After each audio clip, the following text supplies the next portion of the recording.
ಅವರೆಲ್ಲರೂ ಒಬ್ಬರಿಗಿಂತಲೂ ಒಬ್ಬ ತಮ್ಮ ವ್ಯಕ್ತಿತ್ವವನ್ನು ಭಾಳಷ್ಟು ಕಾಪಾಡಿಕೊಂಡು ಬಂದಂಥವ್ರು. ರಾಜೇಂದ್ರ ಕುಮಾರ್ ಜೊತೆಗೆ ಮಾಡಿದಂಥ ಪಾತ್ರಗಳು 1-2 ನೆನಪಿಸ ಹಾಗೆ ಸುರುಳಿ ಬಿಚ್ಚುತ್ತಾ ಹೋಗ್ತದೆ. ಹೀಗಾಗಿ ಅದರಲ್ಲಿ ಇನ್ನೊಂದು ಚೇತ ಅವ್ರ ಗೀತಾ ನಾವು ಮರಿಲಾದ ಪಾತ್ರದಲ್ಲಿ ನೋಡ್ತಾ ಇದ್ದೀವಿ.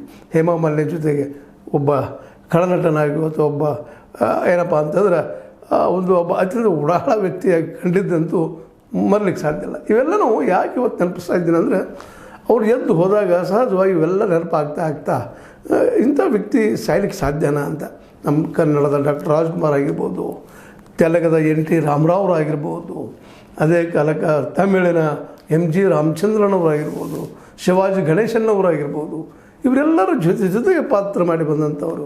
ಒಂದೊಂದು ಅವರೆಲ್ಲರೂ ದಿಗ್ಗಜರ ಅವರವ್ರ ಪಾತ್ರಗಳಲ್ಲಿ ತಮ್ಮ ಪಾತ್ರ ಕೊಟ್ಟಂಥ ಪಾತ್ರಗಳಲ್ಲಿ ತಮ್ಮನ್ನು ತಾವು ವಿಲೀನಗೊಳಿಸಿಕೊಂಡು ಅದನ್ನು ಸಾಬೀತು ಮಾಡುವಂಥ ವ್ಯಕ್ತಿತ್ವವನ್ನು ಇಂಥ ಎಲ್ಲ ದಿಗ್ಗಜರೊಂದಿಗೆ ಕೂಡಿ ಕಲಿತು ಬೆರೆತು ಎತ್ತರಕ್ಕೆ ಬೆಳೆದಂಥ ಈ ಪಂಜಾಬಿ ಹುಡುಗ ಇವತ್ತು ನಮ್ಮ ಮಧ್ಯದಲ್ಲಿಲ್ಲ. ಇವತ್ತಿಗೂ ಸಹಿತ ನಮ್ಮೊಂದಿಗೆ ಚಿರ ಯೌವನಿಗೆ. ಅದರಲ್ಲೂ ಇನ್ನೊಬ್ಬ ಬಹಳ ದೊಡ್ಡ ವ್ಯಕ್ತಿತ್ವದ ನಟ ಬಂದು ಹೋಗ್ತಾರೆ ನಮ್ಮಲ್ಲೇ. ಬಹಳ ಈ ನಮ್ಮ ಅಮಿತಾಬ್ ಬಚ್ಚನ್ ಪೂರ್ವದಲ್ಲಿ ಬರುತ್ತಿರುವಂಥ ಬಂದು ಹೋದಂಥ ಒಬ್ಬ ಸೂಪರ್ ಹೀರೋ. ನಿಮಗೆ ಗೊತ್ತಿರ್ಬೋದು, ಹೇಳಿದ ತಕ್ಷಣ ಗೊತ್ತಾಗೇ ಆಗ್ತದೆ.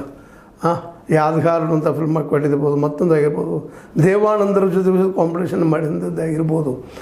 ಇವೆಲ್ಲನೂ 1-2 ಇವರೆಲ್ಲ ಆವತ್ತಿನ ದಿಗ್ಗಜ ನಾಯಕರೊಂದಿಗೆ ತಮ್ಮನ್ನು ತಾವು ಕಾಂಪಿಟೇಷನ್ ಮಾಡಿ ನಾನು ಮೇಲು ಅನ್ನುವಂಥ ಒಂದು ಸ್ಪರ್ಧೆ ಮಾಡಿ ಕೊನೆಗೆ ತಾವು ಅದರಲ್ಲಿ